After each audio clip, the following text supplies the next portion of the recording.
Bugungi programmamizda yozuvchi Abdurahim O'tkirning Şinjan Xalq Nashriyati tarafidan nashr qilingan Uyg'ongan zimin nomli 2 qismli tarixiy romanining 2 qismining davomini anglatamiz.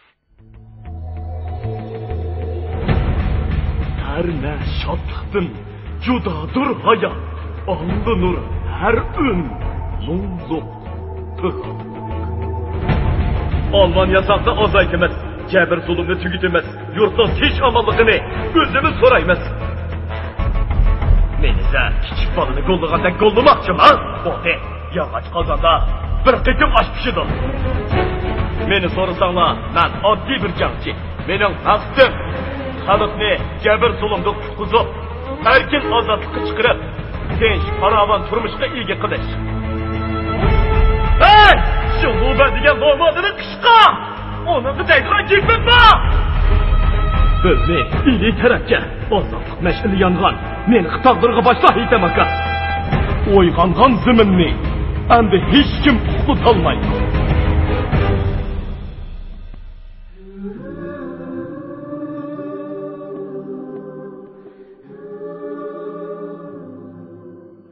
Ishik echilib, o'riq bir gavda ko'rindi.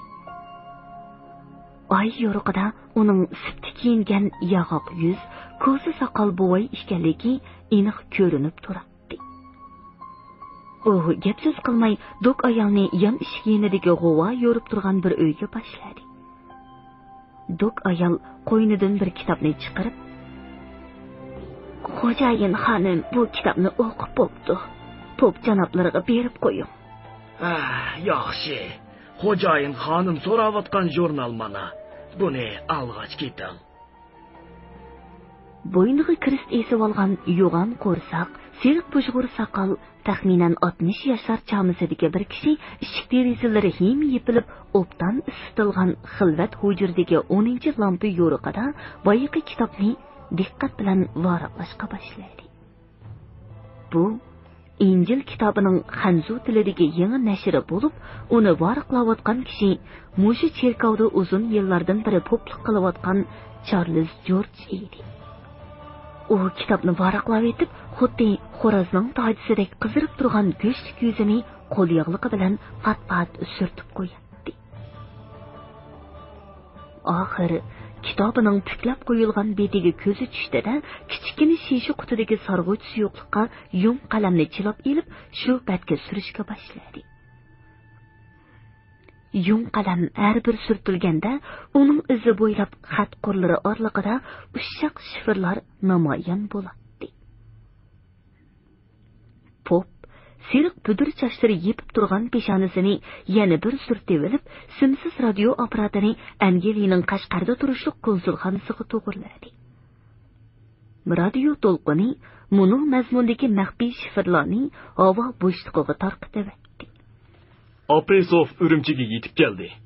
Ruslarning Shinsay hukumatiga berdigan harbiy yordamining tafsilotlari haqida ata rasmiy suhbat boshlanadi.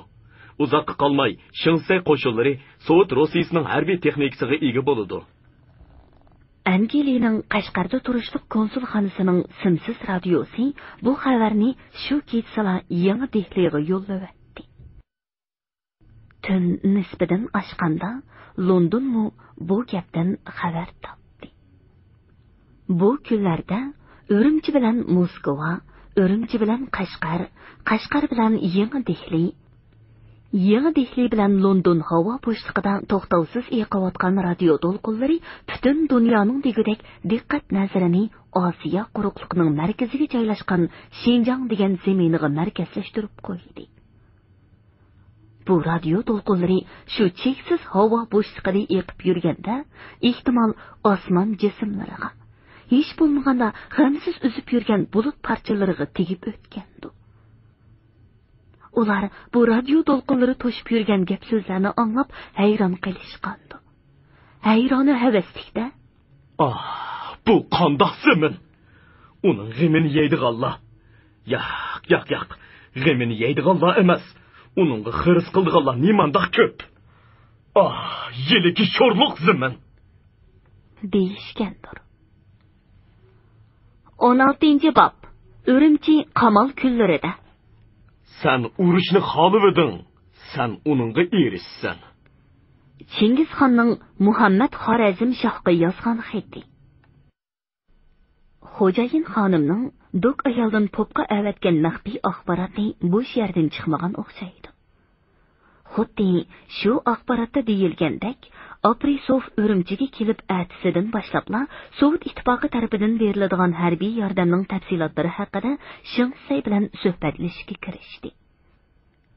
Zlatkin bo'lsa, Aprisovning itoatman hamrohi sifatida uning bilan doim birga edi. Shinsay tarafdan Chingdili bilan Yovshin suhbatga boshdan oyoq qatnashib turadi. Ulardan boshqa Shinsayning eng ishonchli shaxsiy kotibi Wang Ying degan chiroyli yigitmi? Ular bilan doim birga edi. Maxfiyatlikni saqlash yuzasidan suhbat ko'pincha kechalari o'tkaziladi. Suhbatning o'rnimi o'zgarib turadi. Suhbatning 4-kuni al-yatar chaqda Pop Charles yana o'zining xos hujrasida Dok ayol orqali Xo'jayin xonimning uyidan qaytib kelgan yilqi rasmlik jurnalni oldirash varaqlashga boshladi. Birdamdan keyin jurnalning betida tövandagi mazmunni uqtirdigan ushoq shifrlar namoyon bo'ldi. Hozircha ma'lum bo'lgani, Sovet Rossiyasi Shinsay hukumatiga 3 million rubl qimmatida harbiy ashyo yordam berdi. Bu ashyolar ichida miltiq, pulemyot, xabarlashish apparatlari va yetarlik o'q-to'ra ham boshqa harbiy lozimatliklar bo'lgandan tashqari muhim urush aeroplanlari bor. Shinsay hukumatining buning badaliga nima beradiganligi haqidagi suhbat yana davomlashadi. Pop Charles onglig'ishni darhol quloqiga taqab simsiz radio knopkasiga qo'lini uzatdi. Cherkovdan havo bo'shlig'iga yana radio to'lqinlari tarqalishga boshladi. Suhbat davomlashayotgan kunlarning birida Mojuyingning 10 mingga yaqin qo'shini butun sap bo'ylab qattiq hujumga o'tdi. Shinsay qo'shini butun kuchi bilan qarshilik ko'rsatib baqqan bo'lsa-mu, bardoshlik berolmay chekinishga boshladi. Urumchi shahri xavf ostida qoldi.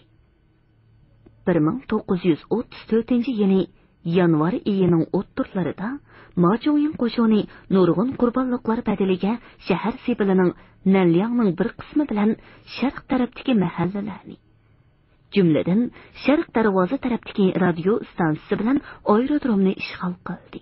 Kichik tipdagi bir aeroplanni qo'lga tushirib oldi. Arqadilla shaharning shimol va g'arb taraflarini Mojuying qo'shinining qo'liga o'tib, shahar qamalda qoldi. Ammo Xandak va Sepil sirtidagi ko'ch-ko'ylar Mojuying cheriklarining to'ng tezakdek qitib qolgan jasadlar bilan to'lib ketdi. Kalti Juva va harbiychi quloqchi bilan teg'imi chaqqan bo'lib qolgan Mojuying shaharning g'arbidagi Yomonliq tog'ining yon bag'rida shaharga durbun salmoqda. Qaraga ko'milib yotgan shahar uning ko'ziga xuddi bir o'ymonliqda ustidan qo'yuq ustidek o'rlab turgan tilsimatga o'xshash ko'rinib ketdi. Shahar bilan Yomonliq tog' o'ttirisida oppoq ho'r o'rlitib, janubdan shimolga osta eqiyotgan Urumchi daryosi bo'lsa, uningga xuddi shu tilsimatni saqlayotgan ajdahodek ko'rinadi. Bu tilsimat ichida bitmas tugumas dunyo depini yo'q. Ammo bu bitmas tugumas dunyo depini saqlanayotgan xazinaning ochqichi mushu shaharda. Bu ochqoch hokimiyat demakdir. Bu ochqishni qo'lga kirgizmagicha jahonda kamdan kam uchraydigan boylik xazinasi bo'lgan Xinjiang degan bu zaminning hukmroni bo'lmoq. Shuning orqali barliq maqsadlarga yetmak hargiz mumkin emas. Kamal Kazimning ovozi uning xayolini uzib qo'ydi. Oddiy mushaviringiz bo'lish sifatim bilan bir taklif bersam, Silon janoblari qabul ko'rarmikin? Nima demoqchisiz? Kamal Kazim shahar mudofaasining kuchliligi va qarshiligining qattiqligi sababidan sheriklarning ko'p qismi qirilib ketayotganligini. Hozircha shaharni elishga qattiq urinmay, qamalni ma'lum zamon davomlashtirsa, bunda qattiq sovuqda shahardagilarning ochliq va yiqilg'idan qisilib, uzunga bardoshlik berolmaydiganligini aytib kelib, mundaq deydi.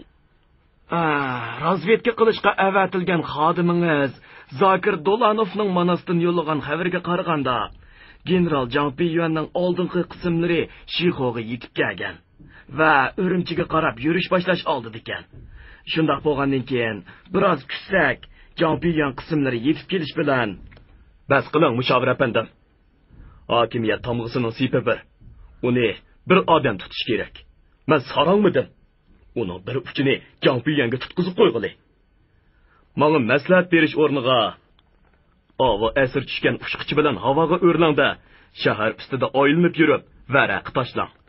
Shahar xalqi qo'zg'ilib Shingsayni o'ltirmasin yoki Shingsay taslim bo'lib shaharni menga topshirsin. Farmoningizni hozir bajo keltiraman. Yo'q, mushavir apandim, chaqchaq qilib qo'ydim. Aeroplanga boshqa birini chiqaring. Ming qog'idan bir lochin afzal. Shuningdan biror soat keyin qanotlari yangnavushga o'xshaydigan bir aeroplan shahar ustida uchishga boshladi. Uchquchining orqasidagi o'rinda o'tirgan ofitser bir qo'li bilan uchquchiga tapancha tanglab turib, yana bir qo'li bilan tashviqot varaqalarini tashlaydi. Varaqalardan keyin 3 dona kichik bombani tashlandi. Bu bombalar ziyon zahmat yetkazilmagan bo'lsa-mu, uning hayvisi al ko'nglini parishon qilaverdi. Buningizmi shahar xalqining ko'ngli yetib oshqidek parishon edi. Chilli kirish bilan so'g'uq shunday qattiq bo'lib ketdiki, kechalari talada qolgan ishlar yotgan yerida qaytib qoladi. Odamlarning tukurigi yerga tushib bo'lguncha mo'ldirga aylanib qoladi. Texi tunugilla ap-aq ho'r o'rlatib eqiyotgan Urumchi daryosi bir kechada shinidek qetib qoldi. Qishning guli o't deb degan qadim kelar. O'tin ko'mir bo'lmasa, nadiki o't. Bo'libmi Urumchi atrofdagi xonlardan kiradigan ko'mir bilan isinadigan shahar. Mana endi ko'mir to'shiydigan orilarmi? Tuga eshiklarni yo'qotib ketgan. Ularsiz na uy isig'ay, na qozon qaynag'ay.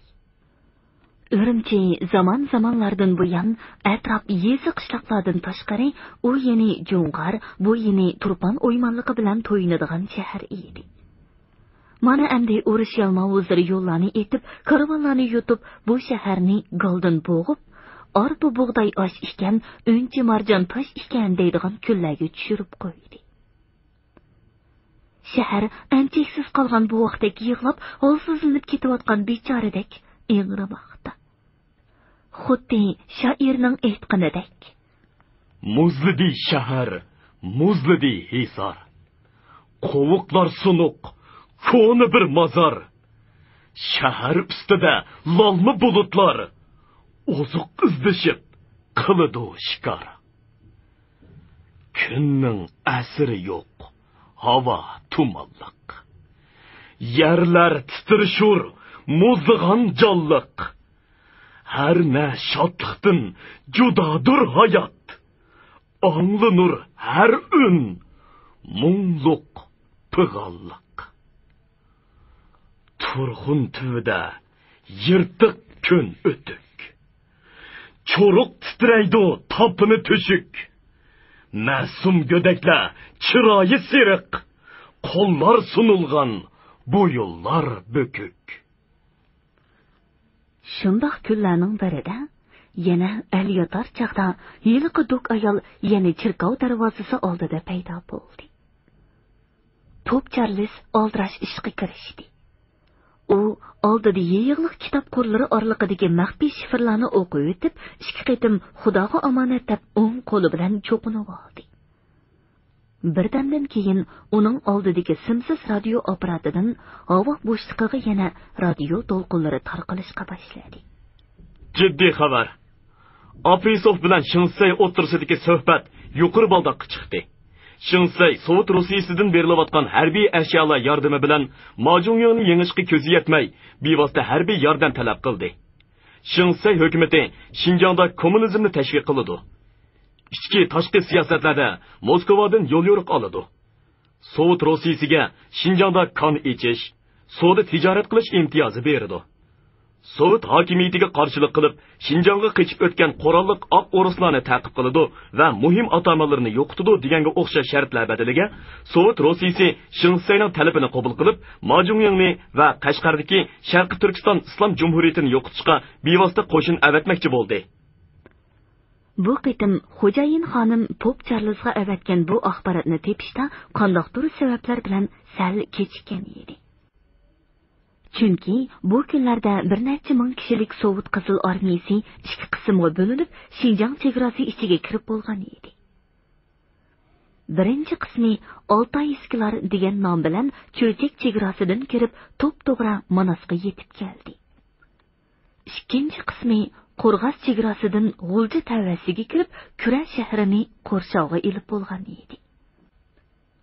Kura milodiy 1763-yili Chernu xon davrida Ilidagi 9 shaharning biri sifatida Ili daryosining shimoliy qirg'og'iga bino qilingan bo'lib, Manchun xonligining Xinjiangni idora qiladigan bosh jongjungi turadigan shahar edi.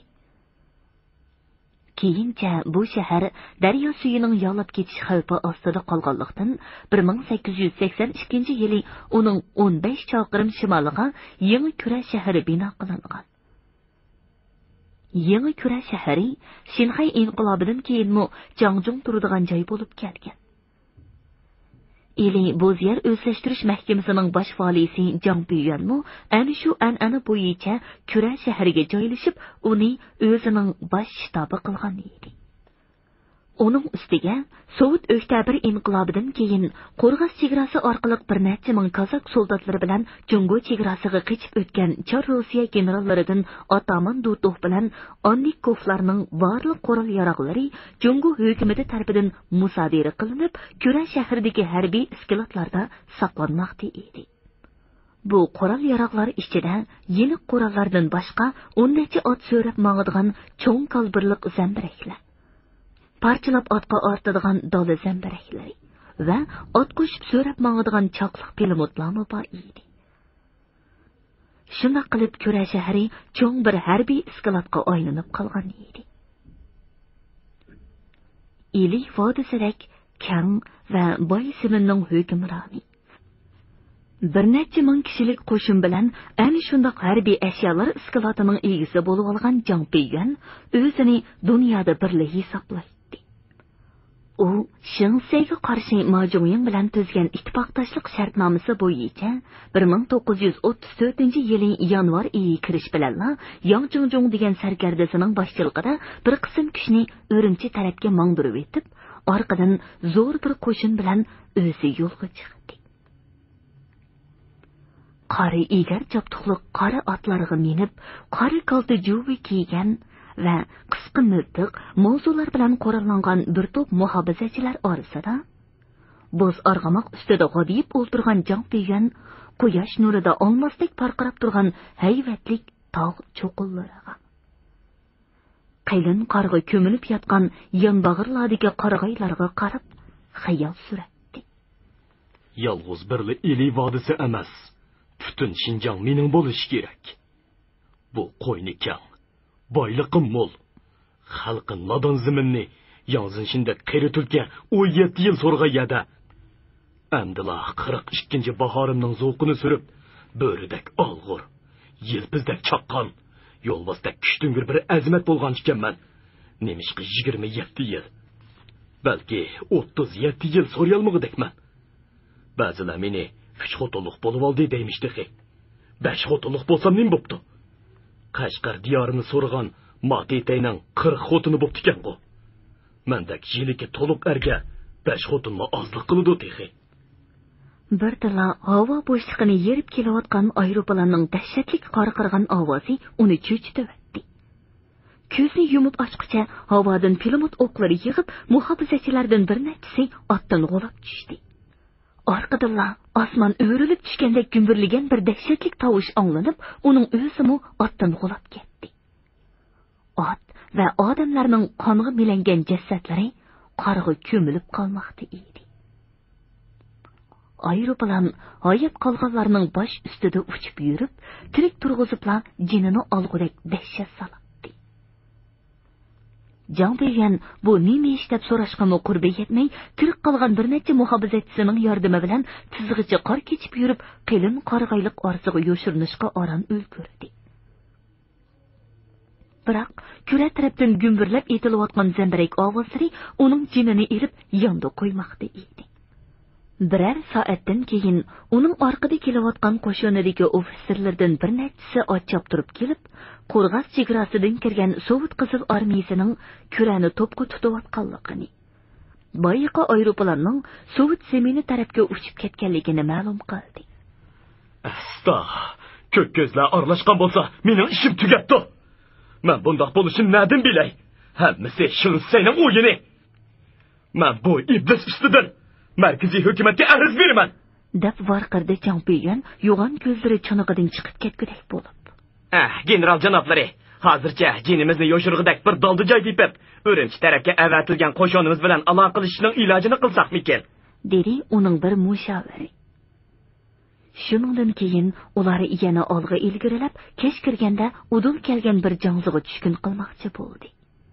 Biroq oldi tarafdan ikki ofitser ochib turib kelib, Urumchi tarafga avatilgan qo'shinning Shixoda Shinsay qo'shini bilan yarim kun jang qilibla taslim bo'lganligini, qo'shin boshlig'i Yang Jingjungning tog' yo'li bilan janubiy Shinjongga qochib ketganligini aytib, biz general janoblariga bo'lgan sadoqatimizni oxirigacha saqlab, hech bo'lmasa bu ishlarni sizga ma'lum qilib qo'yaylik degan niyatda bir necha kun yo'l yurib, oram bu yerga yetib keldik.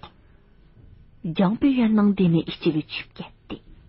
Bir hozirdan keyin bu ishlarning hammasi osmon xudosining irodasi bo'lsa kerak dedi va o'zining zapas etini oldiga keltirishni buyurdi. Jang Beyyan putlari inchga, beshi kichik, ko'kriga kang kelgan bo'z arg'amoqning ko'zlarini silab turib, uni tapancha bilan etibdi va hamrohlariga qarab, "Mendan omad yuzini o'ridi. Sizlarga xo'sh", dedi-da, shu tapancha bilan o'zini etib oldi. Kuradagi qizil armiya Jang Beyyanning o'lim xabarini anglagandan keyin hamma qurol va ochliq iskilotlarni pak quruqtab bo'lib, kelgan yo'li bilan o'z eliga qaytdi. Cho'chak orqali chegirdan kirib, Manasda to'xtagan Altayskilar Urumchiga yurish boshladi. Top zambarak, tanka va temir konkilar bilan qurollangan bu otliq va motorli qo'shin Jungo armiyasi siyoqida kiyinib, Jungo bayrog'i ostida kelayotganda qurol yarog' va chiroy shaklining o'zgachiligini demaganda hech kim ularni oson toniy olmaydi. Qamalda qolgan Urumchi shahrining mudofaasi har qancha ching bo'lsa-mu, Majuying cheriklarining sepil sirtidagi mahallalarga talvalarcha bostirib kirish xavfi qosh bilan kirpik orasida turadi. Uning ustiga Majuyingning xalqaro qonunlariga rioya qilmay, Sovet konsulxonasini to'pqa tutib qilishi-mu ehtimoldan yiroq emas edi. Shuning uchun Shinsayning taklifiga binoan Aprisov konsulxonaning muhim xodimlari bilan radio aloqa apparatlarini elib sepil ichiga ko'chib kirgan edi. Bir kuni Aprisov Chingliga telefon berib, Shinsay bilan darhol ko'rishmoqchi ekanligini bildirdi. Shinsay uni shu hamon qabul qildi.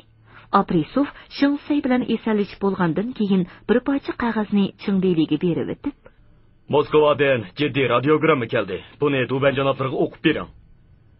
Radiogrammada Sovet qizil armiyasining Shinjongga kirmoqchi bo'lganligi to'g'risida Angliya gazetlarida xabar e'lon qilinganligi aytilib kelib, Aprisovga maxfiyatlikni obdan saqlay olmaganligi uchun tanqid berilgan. Qizil armiyaning Shinjongga kirib bo'lganligidan Xudoga shukr. Inglizlar texi xabarsizkan. Shundaqdimi, ular ishning bir chetini bilib qopti. Bu kichik ish emas. Bu Sovet ittifoqining xalqarodagi obro'yiga daxli yetkazadigan, hatto xalqaroliq masala turg'izadigan zo'r masala. Ular buni neden biladi? Ha?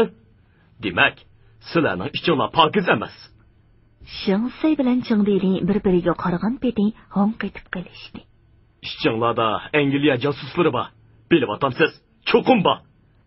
Shinsay titrab ketayotgan burtini ishtik bir silib olib, mumkin. Angliya va boshqa jahongirlarning har nima qilishi mumkin. Urush ishlari bilan bo'lib ketib, bu ishlarga sal qarab qoptiman. Endi men daryoga shundoq to'r tashlayki, chet el josuslari turmoq, dushman unsurlarning har qanday qechib qutula olmag'ay. To'g'ri. To'rning ko'zlaklari qancha kichik bo'lsa, biliq shuncha ko'p tutiladi. Bosh konsul janoblari xotirjam bo'lg'ay. Bu ish cho'qim shundoq bo'ladi. Shu kamgacha o'zining siyosiy raqiblaridan bir qanchisini yo'qotgan bo'lsa-mu, yana xotirjam bo'la olmayotgan Shingsey uchun chet el josuslarini tutish bahonasida o'z tasavvuridagi siyosiy raqiblarining hammasini biroqli supurib tashlashga yaxshi fursat kelgan edi. U shu kunila o'zining eng ishonchli kishilaridan 3 kishi bilan bularning biri Li Yingchi bo'lib, shular bilan bosh qo'shib 100 dan oshiq kishining nomi yozilgan bir qora tizimlik tuzib chiqdi. Markaziy hukumat tarafidan tayinlangan Xinjiang o'zgulik hukumat raisi Liu Wenlong shu tizimlikning beshida edi. Shingseyning nazarida bu odam Ma Zhongying va Jiang Biyuanlar bilan birlikda uningga qarshi uch burchaklik ittifoq tuzganmish. Oktyabr inqilobidan keyin Sovet ittifoqidan qochib o'tgan ruslarning mo'tavarlaridan bir qanchisini, jumladan chet el tillarini biladigan yoki turli sabablar bilan ba'zi chet ellarga berib kelgan, hatto ichki o'lkalar bilan berish kelishi bo'lgan Hanzu, Uyg'ur, Qozoq, O'zbek, Tatar ziyolilaridan bir muncha kishining ismlarimi bu tizimlikka kirgizilgan edi. Yeniqi katolik cherkovining popi Charles George albatta bu tizimlikning sirtida qololmaydi. Qorong'u tush bilan cherkov darvozasi oldiga bir yuk mashinasi kelib to'xtadi. Bir ozdan keyin 10 necha cherik popni ho'yladan so'rab chiqdi. Cheriklarning ikkisi radio apparati bilan bir muncha kitob jurnallarni qo'ltiqlab olgan edi. Mashina qalin qor bilan qoplangan o'ng'il-do'ng'il yo'lda chayqilib, shahar ichi tarafga ketayotganda, ko'zubdagi cheriklar orasida shumshib o'ltirgan pop hech kimga to'ydirmay, qo'lidagi uzukning ko'zini birla tishlab yutib oldi va bir necha daqiqadan keyin ko'zlari chekchib qaytib qoldi. Cheriklar cho'rildishib mashinaning kabinkasini urishga boshladi. Mashina to'xtadi. Cheriklarning boshqa ahvolni ufqach, kabinkadan chiqib darhol ko'zubga chiqdi-da, popning jasadini ko'rib, asabiylik bilan chechilishga boshladi. Bu anangni bizga ishtifadigo bu qira ish. Sen nanqitila uning qo'lini nimishqa bog'lab qo'ymagan, ha? Endi Duban janoblariga nima deb javob bergilik? Shu oqshimi Ma Zhongying harbiy kengash o'tkazdi. Bu kengash uning qo'mondonlik shtabi Urumchi shahrining g'arbiga joylashgan cho'ng ko'rik bog'chisining o'ttirisidagi 2 qavatlik yog'och binoning ustunki qavatida o'tkazilyapti.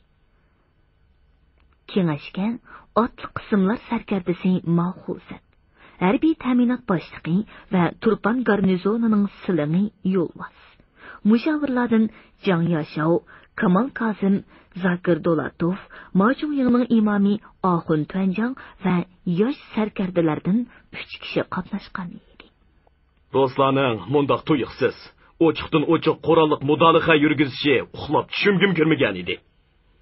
Jiang Biyuandinmi umid uzildi. Endi qanday qilamiz? Qani, maslahat beringlar. Gap qisqa bo'lsin, vaqt jiddiy. Dedi Ma Zhongying hammaga tekshir qarab chiqib. Shu topda u o'zini ig'ir besiq tutishga tirishayotgandek ko'rinsa-mu, uning nefis taziri bilinar-bilinmas titrab, ovozi sal bo'g'ilgandek anglanadi. Kengash ahlining hech qaysisi bu qo'rqimsiz, tavakkulchi yosh sarkardani bugungidek jiddiylashgan holatda ko'rmagan edi. Shuning o'zila bugungi kengashga qo'yilgan masalaning naqadar ig'ir ekanligini tushuntirib turadi. Birdamlik jimjitlikdan keyin birinchi bo'lib yo'lvoz gap oldi. Bu o'ris degan dinsizlar beshimizga balo bo'ldi. Ular Xo'janiyoz degan cho'riqi yo'g'on tog'chini ozdirib, Shingseyning quyruqiga chetib qo'ymagan bo'lsa, bu kamgacha Shingsey degan mal'unning go'shti turmoq, so'ngiga mo cherib ketardi. Endi bu o'rislar haddidan ishib, bizning ichki ishimizga qo'l tiqdi. Buningga qanday chidig'ili bo'ladi? Men zodi chidayolmadim. Nanjongda turishliq vakilimizga ahvolni aniq aytib, darhol Dianbao avatayli. O Jiang Yuanjiang janoblarining huzuriga kirgay. O'ris askarlari Junhua Mingoning zimini bo'lgan Xinjiangga bostirib kirdi degay. Buningga markaz aralashmasi bo'lmaydi degay. Markaz aralashmasa bu zimin sharq shimoldagi 3 o'lkaga o'xshash qo'ldan ketadi degay. Bu bo'lmagan gap, dedi Ahun Tuanjang yo'lbosning gapini bo'lib. Bu gaplar markazga yetkicha o'rislar manasda uxlab yotamdi, ha? Hozirgi kunda markazning kuchi nimaga yetadi? Undaq emas. Nimada bo'lsa, Jungo degan cho'ng davlat. Markaz hech bo'lmaganda o'rislarning davlat cho'nglariga Dianbao avatib, bu ishni surishti qilishga yarab qolar deyman. Ha, mashallah. Yo'lbos begim donishmandlarcha gap qildi, dedi Kamal Qosim. Xalqaro qonunda bir elning ziminiga ikkinchi bir elning harbiy kuch bilan besib kirishi tajovuz deb qaralib, qat'iy man'iy qilingan. Agar bir elning zimin butunligi tajovuzga uchrab, shu elning hukumati bu tajovuzni to'sishga ojizlik qilgan sharoitda boshqa ellardan harbiy yordam so'rasa, bu boshqa gap. Holbuki, Shinsay bilan bizning sarkardimiz Masijang janoblarining har ikkisi Jungoluq. Ularning orasidagi urushmi Jungoning ichki ishi. Shuning uchun Yo'lbos begim aytgandek, markaziy hukumatning Moskvaga norozilik bildirish haqqi bor. Ammo buning bilan cheklanmay, dunyo miqyosida jamoat fikri tayyorlash uchun markaz yana barliq radio va matbuot vositalarini harakatga keltirishi lozim. Uninggacha o'rislar manasda uxlab yotamdi da'vatiman apandim. Yo'q, ular albatta uxlab yotmaydi azizim. Biz hujum qilish o'rniga mudofaa qilinib turamiz. Hammasi quruq gap, dedi Mag'usan asabiylik bilan o'rnidan chachirab qopib. Markazmish dexe. Jiang Yuanjiang degan tozning qo'lidan to'qmi kelmaydi. Menga ruxsat tafkam. Hozirla otlanaman. Bu o'rislarga qilishdan boshqasi beka. Qanday deysan? So'rinning jimjitlik bosdi. Mag'usan Mojuyingni o'zining qiynanisi deb qarg'anlikdan bo'lsa kerak, odatda uning oldida o'zini turgun tutib, har qanday gapni takallufsizla aytaveradi va mansibini otamay uni ufqam daveradi. Nemishqa gap qilmaysan ufqam? O'rislardan qo'rqib o'tamsan nima? O 7 yoshingda qo'shinga sarkarda bo'lib, Gansu o'lkasini o'ntay-to'ntay qilib o'tgan azimat yigit, sen emasmiding? Amdiza Ruslardan to'la gap qilma. Ruslardan qo'rqmoqim yo'q. Maslahatki ish buzilmas degan gap bor. Ko'pchilikning gapini anglab boqayli da'vatiman. Markaz bilan aloqa bog'lash bu yaxshi tadbir bo'ldi. Endi meni buyruqimga quloq solinglar. So'rindikilarning hammasi o'rinlaridan qo'pib tik turishdi. Mojuying buyruq chakarladi. Ot qismlar sarkardasi Mag'usan Ruslarni to'sishga o'z qismlari bilan darhol jangga otlansin. Men mo shu qismda bo'laman. Shahar muasirasini boshqa qismlar davomlashtirdi. Mushavir Jiang Yashov bilan Kamal apandi markaz bilan aloqa bog'lashga darhol kirishsin. Ha, balli, bu gaping joyida bo'ldi. Ammo Zokir sen meni menga bafkam. U o'rislarning zuvonini biladi emasmi? Xo'p, sening deganingdek bo'lsin. Bu kunlarda Sovet Qizil armiyasining bir temir konka, bir necha motosiklet va 200 dak otliqlardan tarkib topgan oldin mangar bir atirdi Sanji tavasiga kirib bo'lgan edi. Mojuying cheriklari Sanjining g'arbidagi Tudunxi daryosining sharq qirg'oqlarini egilib, jangga tayyorlandi. Birinchi bo'lib daryoning eng keng va eng cho'nqurda taras qilingan yerni tepib, 30-40 sm qilinlikdagi muzni piyoda va oz sondagi otliqlar o'ssa kor qilmaydigan darajada bir qancha yerdan cho'naklab chetib chiqdi. Ondan chepilgan yerlarni qor bilan ko'mib tashladi. Ular o'zining bu hiylasini muz to'zaq deb atishadi. Ondan ozroq bir qism otliqlar keng dalada kelayotgan Qizil armiyaga hujum boshladi. Birdamlik jangdan keyin Mojuying cheriklari parishon holda chekingan bo'lib, yiliqi muz to'zaq tarafga qochdi. U yerdan avaylab o'tib oldi. Ularning orqasidan shiddat bilan qo'g'lagan bir to'p Qizil armiya otliqlari orqa-orqadan kelib muz to'zaqqa tushaverdi. Daryoning sharq qirg'og'ida mo'kinib yotgan Mojuying cheriklari butun dalini bo'ylab hujumga o'tib, hammasini qirib o'tdi. Temir konka bilan motosikletlarga benzin chechib, o't qo'yib o'tdi. Hech yerda hech qanday to'sqinlikqa uchramay, Xinjiang chegarasiga shuncha ichkirlab kirgan Qizil armiyaga bu tunji o'ngsizlik nihoyatda ig'ir keldi chig'i, qattiq g'azablangan polk komandiri Vorkin butun qo'shinga darhol umumiy hujumga o'tishni jakarlab etib, "Birmi asr ilinmisin? Hammasini qirib tashlanglar!" deb buyruq berdi. Havada aeroplan, yerda temir konka va tanklarning yordami bilan hujumga o'tgan Qizil armiya Mochoying cheriklarini surib to'qay qilib, Urumchi tarafga chekinishga majbur qildi. Teg'i 2 kun burunla maydisiga mushtlab yo'g'an gap qilgan Mahusan, zambirik o'qining parchalarida titilib ketgan o'ng pachiqidagi og'riqning azobiga chidamay, cheriklar ko'tirib ketayotgan jirg'ida voy-voylab yotdi. Cheriklarning quyruq tarafida bo'lsa, yanada qattiq janglar davom qilmoqda edi. Chunki ular mag'lubiyatga tan bermay, bir yoqdan chekinib, bir yoqdan qarshilik ko'rsatdi. Ikki terak bo'yi egizlikda uchib kelgan ikki aeroplan ularni o'qqa tutdi. Ap-oq qor bilan qoplangan dala qizil siyoh chachirab ketgan bir parcha xasiga o'xshab qoldi. Itiga o'q tegib piyoda qolgan bir cherik tizida qor kechib ketayotganda, ikki otli qizil askar uningga yetishib oldi va polk komandiri Vorgenning "Birma asr elinmasin" degan buyrug'i bo'yicha uni chip tashlashga qilishlarini tanglab ko'tirganda, yiliq cherik ikki qo'lini egiz qilib yerga tizlandi-da, sop rus tilida: "Meni chaqmanglar, men sizlarga lozim." "Bu anangni, sen Tungandan bizga nima kerak? Men Tungan emas.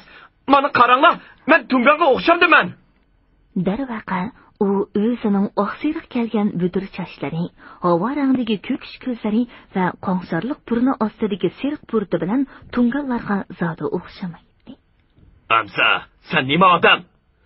"Men Tatar, ismim Zokir, familiyam Dolatov." "Bu yerda nima qilib yuraysan?" "Men Mojoyingning shtab ofitseri."